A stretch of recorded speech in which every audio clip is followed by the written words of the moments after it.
खबरों की शुरुआत करते हैं। सबसे पहले बात हम करेंगे विश्व विजेता महिला क्रिकेट टीम से, जिसने एक दिन पहले फाइनल मुकाबले में दक्षिण अफ्रीका को 52 रनों से हराकर अपना पहला विश्व कप खिताब जीत लिया, जो कि 1973 से चले आ रहे लंबे इंतजार का अंत था। और इस जीत का जश्न न सिर्फ खिलाड़ियों ने मनाया, बल्कि पूरे देश ने, यानी कि देश के 140 करोड़ लोगों ने भी इस ऐतिहासिक जीत पर जश्न मनाया। वहीं इस जीत पर देश और दुनिया भर से विजेता टीम को बधाई संदेश मिल रहे हैं। साथ ही साथ विजेता टीम पर इनामों की बौछार भी हुई है। तो भारतीय क्रिकेट कंट्रोल बोर्ड यानी कि बीसीसीआई ने महिला क्रिकेट टीम के इस ऐतिहासिक कारनामे के लिए 51 करोड़ का इनाम देने का ऐलान किया है।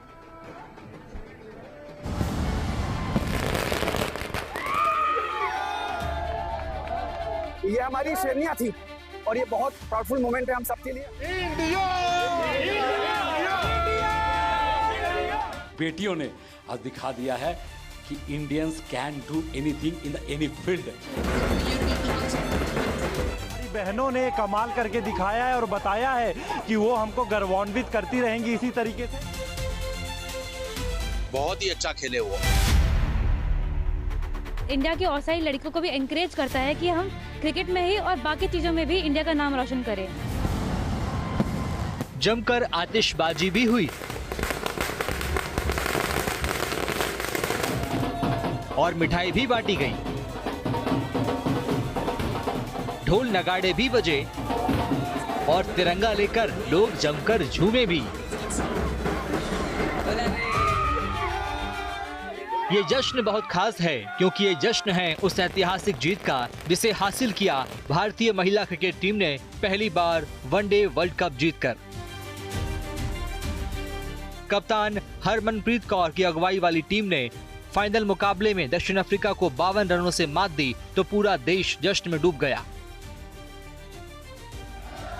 क्या बच्चे और क्या बुजुर्ग, क्या महिलाएं और क्या पुरुष, और क्या आम और क्या खास, हर कोई इस ऐतिहासिक जीत से बहुत उत्साहित है।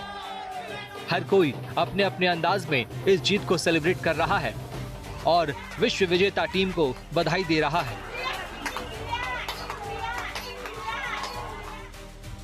प्रधानमंत्री नरेंद्र मोदी से लेकर नेता प्रतिपक्ष राहुल गांधी तक और पूर्व क्रिकेट खिलाड़ियों से लेकर मौजूदा टीम इंडिया के खिलाड़ियों तक ने सोशल मीडिया एक्स पर विश्व विजेता टीम की तस्वीरें शेयर करते हुए उन्हें जीत की ढेरों शुभकामनाएं दी। पूरी टीम को मैं मुबारकबाद दूंगा क्योंकि उन्होंने बोले कि ऐतिहासिक विक्ट्री थी, क्योंकि हम लोग 2011 में यहाँ पे वर्ल्ड कप जीते थे मेंस, तो आज विमेंस भी जीते, तो अभी मेंस और विमेंस दोनों भी वर्ल्ड कप जीते, तो मुझे बहुत खुशी है और मेरे ख्याल में पूरे हिंदुस्तान को खुशी और खुशी का माहौल है पूरे हिंदुस्तान में, क्योंकि विमेंस ने आज वर्ल्ड कप जीता है। साल 1973 में शुरू हुए इस टूर्नामेंट में अब तक कुल 13 बार विश्व कप खेले जा चुके हैं। इनमें ऑस्ट्रेलिया ने रिकॉर्ड 7 बार खिताब अपने नाम किया है, जबकि इंग्लैंड की टीम दूसरे स्थान पर है जिसने 4 बार ट्रॉफी जीती है। वहीं न्यूजीलैंड ने 1 बार विश्व कप अपने नाम किया है, मगर अब इस सूची में भारतीय महिला टीम का भी नाम जुड़ गया है, जिसने पहली बार वनडे विश्व कप की ट्रॉफी अपने नाम कर हर भारतीय का दामन खुशियों से भर दिया। हर बार ऐसे थोड़ा थोड़ा करके रह जाते थे, पर हमने बात की थी कि हम ये थोड़ा नहीं रखेंगे, हमें आज इधर ही ख़त्म करना और हमें ये चाहिए ही चाहिए था। हमारे लिए नहीं, क्राउड के लिए, लोगों के लिए जिन्होंने हमें सपोर्ट किया है, स्पेशली उनके लिए, और ये वुमेन्स क्रिकेट के लिए बहुत बड़ी बात है। पूरे टूर्नामेंट के बारे में बताइए कि उतार चढ़ाव काफी रहे। जब वो 3 मैच लगातार हारे, उसके बाद किस तरह से रीग्रुप करा, फिर सेमीफाइनल की हो गई फाइनल। हम लोग 2-3 मैच खेले, फिर थोड़ा सर को गुस्सा आया, सोचते हम लोग को, बट सर का वो गुस्सा बनता है क्योंकि हम लोग 3 मैच हारे हैं, फिर जो सर ने गुस्सा करा तो उससे हम लोगों ने कम बैक भी करा। विश्व विजेता टीम के खिलाड़ियों के घर वाले, दोस्त और रिश्तेदार बेटियों की इस उपलब्धि पर खुशी से फूले नहीं समा रहे। नौबत यह है कि जीत के बाद से खिलाड़ियों के घर पर बधाई देने वालों का तांता लगा हुआ है। कोई इन खिलाड़ियों की कड़ी मेहनत की बात कर रहा है, कोई उनके स्ट्रगल की बात कर रहा है और कोई शून्य से सफलता के शिखर तक पहुंचने की चर्चा कर रहा है।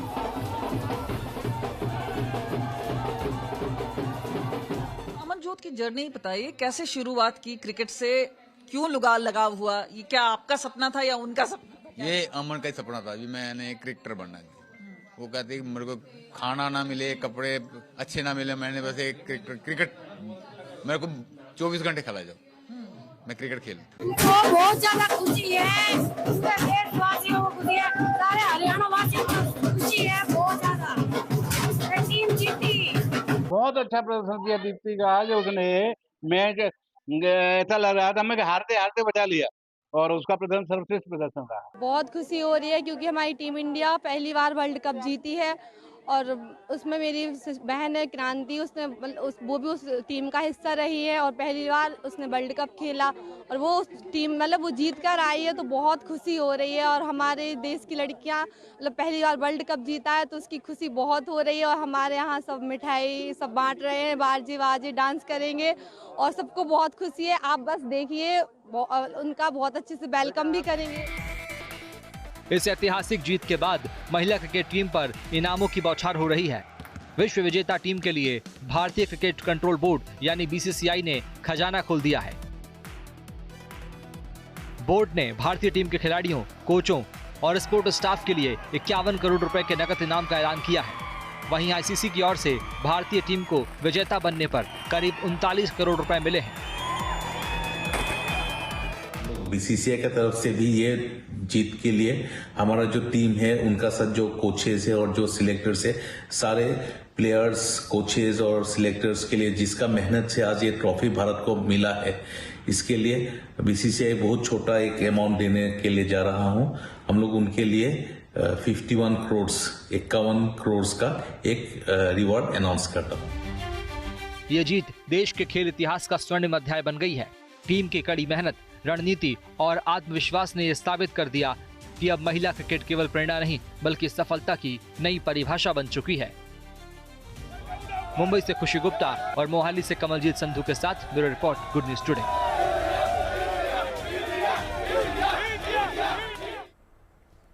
और अगली खबर भारतीय सेना से जुड़ी हुई है, जो कि इस समय सबसे बड़ा युद्धाभ्यास कर रही है, जिसमें सेना के 3 अंग शामिल हैं। इसीलिए इस आर्मी एक्सरसाइज को त्रिशूल नाम दिया गया है, जो कि ये एक्सरसाइज पाकिस्तान सीमा के नजदीक राजस्थान के रेगिस्तान से लेकर गुजरात के सरक्रीक तक चल रही है, जिसका मुख्य उद्देश्य ज्वाइंट ऑपरेशन की कैपेबिलिटीज को परखना है।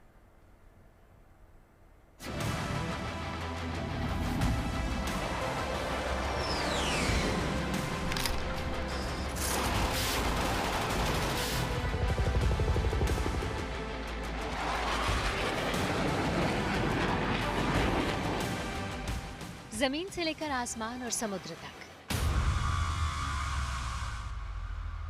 सेना का पावर पैक्ड एक्शन, जिसमें फाइटर प्लेन भी शामिल हैं और टैंक भी।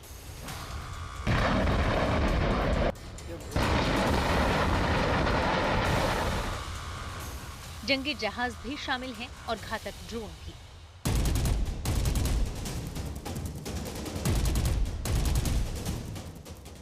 रॉकेट भी शामिल हैं और एयर डिफेंस सिस्टम भी।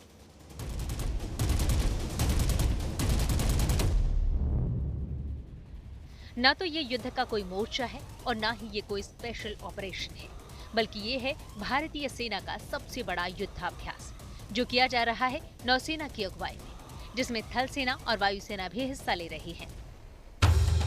इसलिए ट्राई सर्विस एक्सरसाइज को त्रिशूल नाम दिया गया है, जो भगवान शिव का अस्त्र है।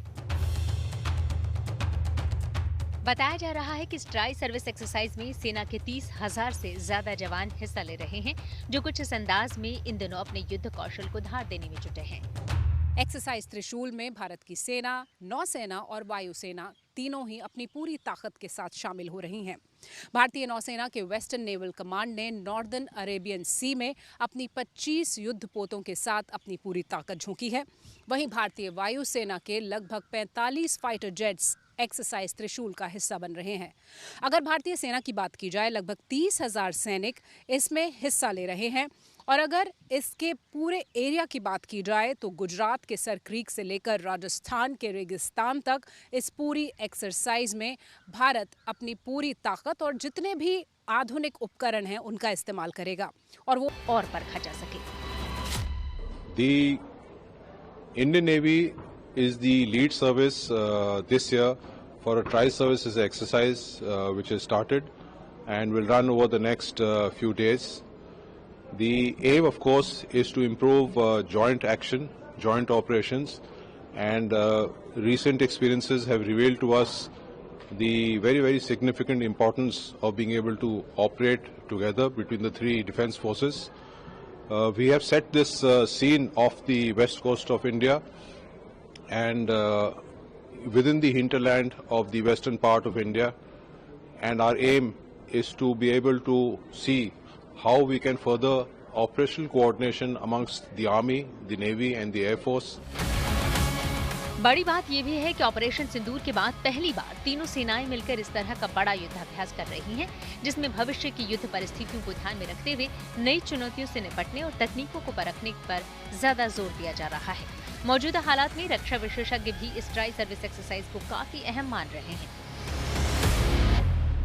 इसमें तीनों सर्विसेज है, नेवी की काफ़ी सारी फोर्स लेवल है, एयरफोर्स की फोर्स लेवल है और आर्मी की तो होगी ही। तो नंबर एक है फोर्स लेवल काफ़ी ज़्यादा है। नंबर दूसरी बात यह है लोकेशन, इसका जोग्राफिकल लोकेशन है run of Kutch and the desserts of Rajasthan. ये ऐसी जगह है जहाँ पे इंडियन आर्मी की कॉम्बैट सुपीरियरिटी पाकिस्तान के ऊपर काफ़ी है, खासकर जो मैकेनाइज्ड फोर्सेस हमारे हैं, जिसमें टैंक्स है, जिसमें मैकेनाइज्ड इन्फेंट्री वगैरह।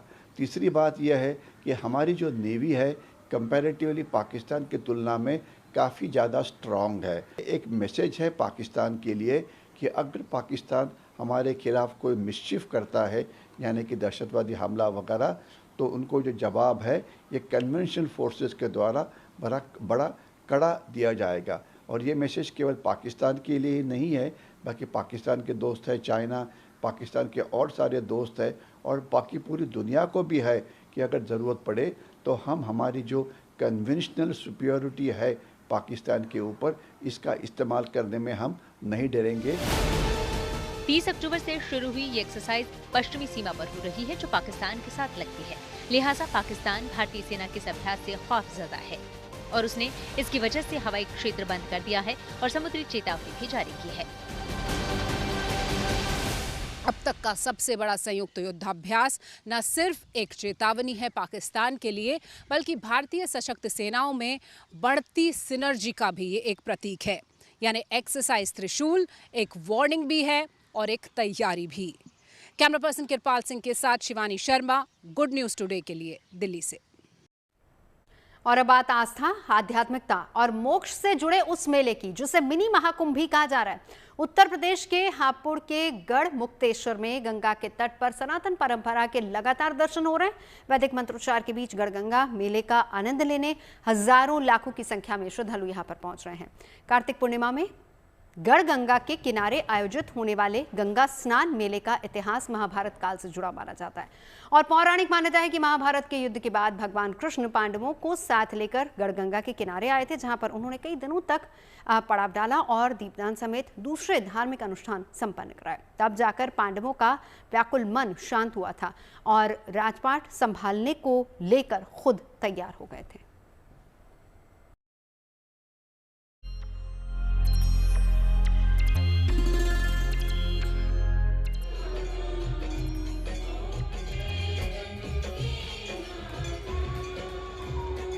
उत्तर प्रदेश के हापुड़ के गढ़मुक्तेश्वर के तट पर आस्था, आध्यात्मिकता और मोक्ष के महापर्व मिनी कुंभ के रंग दिखने लगे हैं, जो पश्चिमी उत्तर प्रदेश की आस्था, आध्यात्मिकता और सांस्कृतिक विरासत का प्रतीक भी है।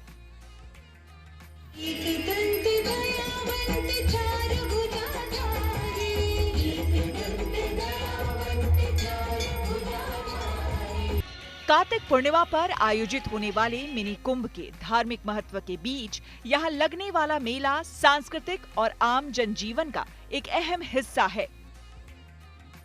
धार्मिक और सांस्कृतिक महत्व वाले गढ़मुक्तेश्वर में गंगा के तट पर सनातन परंपरा के दर्शन शुरू हो गए हैं। इस मेले में दीपदान, मुंडन संस्कार जैसे कई अनुष्ठान हो रहे हैं। आस्था, श्रद्धा और परंपरा का पर्व कार्तिक गंगा मेला का आरंभ पूरे विधि विधान के साथ हुआ।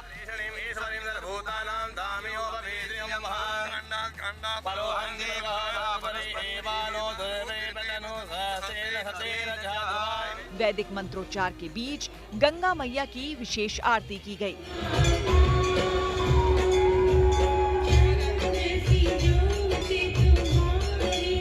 फिर हापुड़ जिले के प्रभारी मंत्री कपिल देव अग्रवाल ने फीता काटकर पौराणिक गढ़गंगा खादर मेले का शुभारंभ किया।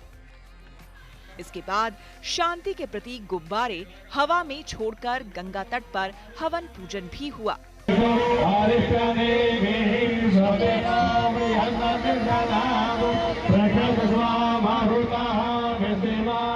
इस धार्मिक और सांस्कृतिक मेले में लाखों श्रद्धालु आते हैं, जिसकी वजह से वातावरण भक्तिमय रहता है। पश्चिमी यूपी में मिनी कुंभ का शुभारंभ हो चुका है और हापुड़ के गढ़मुक्तेश्वर में गंगा किनारे ये मेला लगा हुआ है। कार्तिक महीने में ये मेला लगता है और इसके बाद यहाँ पर करीब 5-6 दिन ये मेला चलता है। 4 तारीख को यहाँ पे दीपदान की प्रथा होती है और उसके बाद 5 तारीख को गंगा स्नान कर ये मेला समाप्त होता है। आप देख सकते हैं कि मेला आरंभ हुआ है और लोगों की भीड़ यहाँ आनी शुरू हो गई है। श्रद्धालु नहाने स्नान कर रहे हैं और उसके बाद यहाँ अपने टेंटों में जाके आराम कर रहे हैं। तो मेले में यहाँ पे झूले भी लग चुके हैं और तमाम दुकानें यहाँ पे सज चुकी हैं। श्रद्धालुओं का आना जाना शुरू हो चुका है। पौराणिक मान्यताओं के मुताबिक कार्तिक पूर्णिमा के मौके पर गढ़गंगा किनारे आयोजित होने वाले गंगा स्नान मेले का अतीत महाभारत काल से जुड़ा है। उस भीषण युद्ध में मारे गए वीर योद्धा और सगे संबंधियों को लेकर जब पांडवों का मन व्याकुल रहने लगा तो भगवान श्री कृष्ण उनकी इस पीड़ा को भांप गए थे। तब वो कार्तिक माह में पांडवों को अपने साथ लेकर गढ़गंगा किनारे आ गए। वहाँ कई दिनों तक पड़ाव के दौरान भगवान श्री कृष्ण ने पांडवों से दीपदान समेत कई और धार्मिक अनुष्ठान संपन्न करवाए। तब जाकर पांडवों का व्याकुल मन शांत हुआ और उनमें राजपाट संभालने को लेकर नई ऊर्जा का संचार हुआ। यही वजह है कि इस मेले में दीपदान, मुंडन संस्कार जैसे कई अनुष्ठान होते हैं, जिसके लिए लाखों सनातनी गढ़मुक्तेश्वर का रुख करते हैं। ऐसे में जिला प्रशासन की तरफ से पूरे मेले को 5 सुपर जोन में बांटा गया है। पूरे मेले क्षेत्र को प्रशासनिक तौर पे लगभग 5 सुपर जोन्स में 12 जोन्स में और 32 सेक्टर्स में बांटा गया है। जो हमने सुपर जोन की प्लानिंग की है उसमें जो कच्चा घाट एरिया है और मेरठ सेक्टर है उसको एक सुपर जोन में रखा गया है। दिल्ली हापुड़ सेक्टर और पशु मेले को एक सेक्टर में रखा गया है। हमारा जो ट्रैफिक की व्यवस्था है उसको दूसरे सुपर जोन में रखा गया है और आखिरी में ब्रजघाट का सुपर जोन अलग बनाया गया है। तो टोटल 5 सुपर जोन्स हैं, बहुत अच्छे से विभाजित किया गया है। जो मैप के ऊपर विभाजन है वही ड्यूटी में भी रिफ्लेक्ट करता है।